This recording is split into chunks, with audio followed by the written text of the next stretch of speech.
ಹುಣಸೂರು ತಾಲೂಕು ಒಕ್ಕಲಿಗ ಸಂಘದ ಪದಾಧಿಕಾರಿಗಳು ತಾಲೂಕಿನ ಪ್ರತಿಯೊಂದು ಗ್ರಾಮಗಳಿಗೆ ಭೇಟಿ ನೀಡಿ ತಮ್ಮ ಸಮುದಾಯದ ಮುಖಂಡರ ಸಭೆ ನಡೆಸಿ ಜೊತೆಗೆ ಒಕ್ಕಲಿಗ ಸಮಾಜದ ಜನರನ್ನ ಒಂದೆಡೆ ಸೇರಿಸಿ ಮಾತನಾಡಿ, ರಾಜ್ಯದಲ್ಲಿ ಸೆಪ್ಟೆಂಬರ್ 22ರಿಂದ ಸಾಮಾಜಿಕ ಶೈಕ್ಷಣಿಕ ಸಮೀಕ್ಷೆ ನಡೆಯುತ್ತಿದ್ದು, ಹಿಂದುಳಿದ ವರ್ಗಗಳ ಶಾಶ್ವತ ಆಯೋಗ ನಡೆಸಲಿರುವ ಸರ್ವೆ ವೇಳೆ ಒಕ್ಕಲಿಗ ಸಮುದಾಯದವರು ಒಕ್ಕಲಿಗ ಎಂದೇ ಬರೆಸಬೇಕು ಅಂತ ಒಕ್ಕಲಿಗ ಸಂಘದ ಅಧ್ಯಕ್ಷ ಗಣೇಶ್ ಗೌಡ ಮನವಿ ಮಾಡಿದರು. ಸಮೀಕ್ಷೆದಾರರು ಮನೆಗೆ ಬಂದಾಗ ವಿವರಗಳನ್ನು ನಿಖರವಾಗಿ ನೀಡಬೇಕು. ಶಿಕ್ಷಣ, ಉದ್ಯೋಗ, ಆಸ್ತಿ, ಆರ್ಥಿಕ ಮಾಹಿತಿಗಳನ್ನು ಸರಿಯಾಗಿ ಒದಗಿಸಬೇಕು. ಒಟ್ಟು ಕುಟುಂಬದಲ್ಲಿ ಆಸ್ತಿ ಇದ್ರೆ ಮಾತ್ರ ತಮ್ಮ ಆಸ್ತಿಯನ್ನು ನೋಂದಾಯಿಸಬೇಕು. ಆಕಸ್ಮಿಕವಾಗಿ ತಂದೆಯ ಜೊತೆ ಬೇರೆ ಬೇರೆ ವಾಸವಿದ್ರೆ ಪ್ರತ್ಯೇಕವಾಗಿ ಆಸ್ತಿ ಬರೆಸುವ ಬದಲು ತಂದೆ ಹೆಸರಲ್ಲಿ ಇತರೆ ಆಸ್ತಿಯನ್ನು ನೋಂದಾಯಿಸಬೇಕು ಅಂತ ಹಲವು ವಿಚಾರಗಳ ಕುರಿತು ಮಾಹಿತಿ ನೀಡಿದರು. ಪ್ರತಿ ಗ್ರಾಮಕ್ಕೂ ಭೇಟಿ ಕೊಟ್ಟು ಈ ಬರುವ 22ನೇ ತಾರೀಕಿಂದ ಹೊಸದಾಗಿ ಜಾತಿ ಗಣತಿ ನಡೀತಾ ಇದೆ. ಸುಮಾರು ಹಲವಾರು 20-30 ವರ್ಷ ಆಗಿತ್ತು ಈ ಜಾತಿ ಗಣತಿ ನಡೀತದೆ. ಅದು ಬಿಟ್ಟರೆ ಇನ್ನು ಪುನಃ ಇನ್ನು 80 ವರ್ಷಕ್ಕೆ ಆಗುತ್ತೆ. ಹಾಗಾಗಿ ಜಾತಿ ಗಣತಿಯ ಒಂದು ಮಹತ್ವ ತುಂಬ ಅದರಲ್ಲೂ ನಮ್ಮ ಹಳ್ಳಿಗಾಡಿನ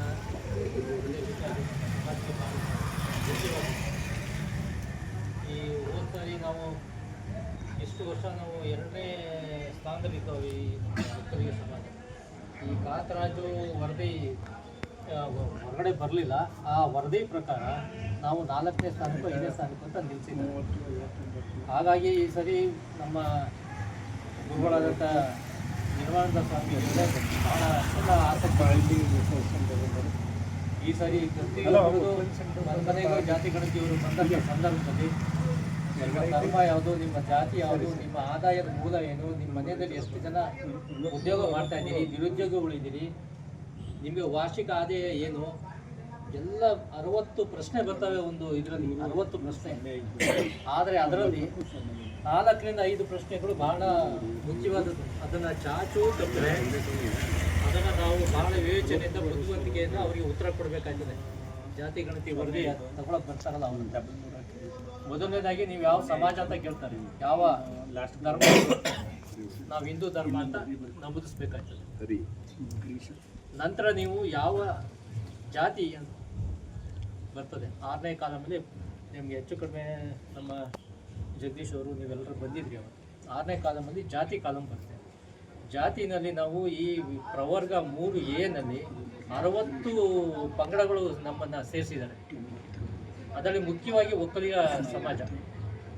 ಆ ವರ್ಗದಲ್ಲಿ ಬರುವಂಥ ಪ್ರತಿಯೊಬ್ಬರೂ ಯಾವುದೇ ನಮ್ಮ ಇವತ್ತೇನು ಗಂಗಡ್ಕಾರಿ ಇರ್ಬೋದು, ದಾಸೊಕ್ಲಿಗಿರ್ಬೋದು, ಕುಂಚುಕ್ಲಿಗಿರ್ಬೋದು, ಮುರ್ಸೊಕ್ಲಿಗಿರ್ಬೋದು, ನಾಮದಾರಿಗಳಿರ್ಬೋದು, ಯಾರೇ ಇದ್ರು ಎಲ್ಲರೂ ಒಕ್ಕಲಿಗ ಅಂತಲೇ ಬರ್ಸ್ಬೇಕು.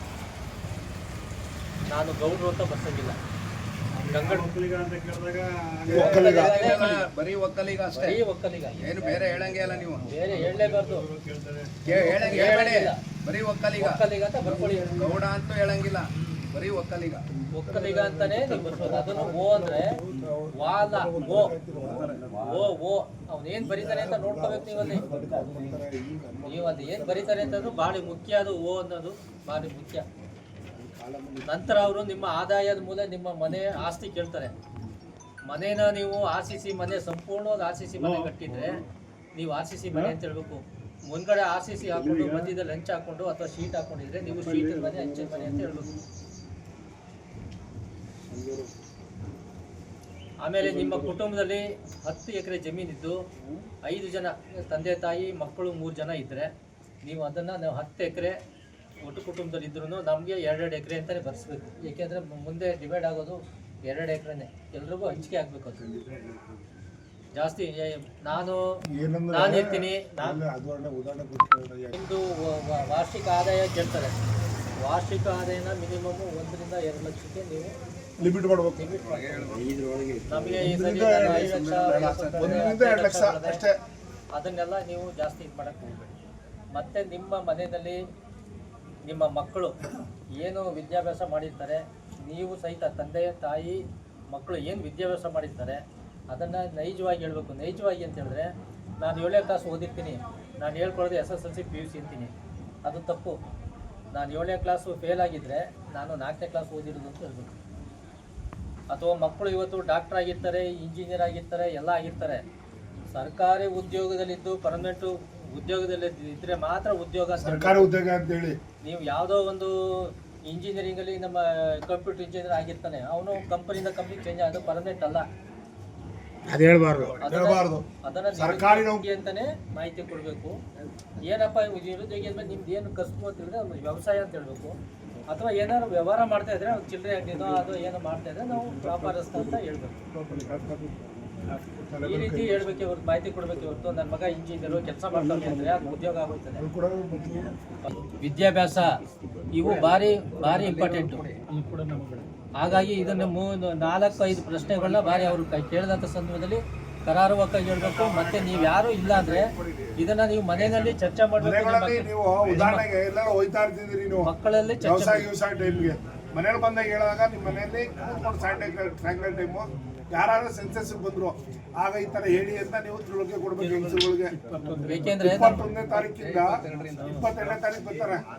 ನಾವು ಆದಷ್ಟು ನಮಗೆ ಈಗ ಉದಾಹರಣೆಗೆ SLC ಪಾಸ್ ಆಗಿರೋದಿಲ್ಲ, ಅವ್ರು 7ನೇ ಕ್ಲಾಸ್ ಅಂತೇಳಿ SLC ಪಾಸ್ ಆದರೆ ಪಾಸ್ ಅಂತೇಳಿ, ಪಾಸ್ ಆಗದಿದ್ರು 7ನೇ ಕ್ಲಾಸ್ ಅಂತೇಳಿ ಡಿಗ್ರಿ.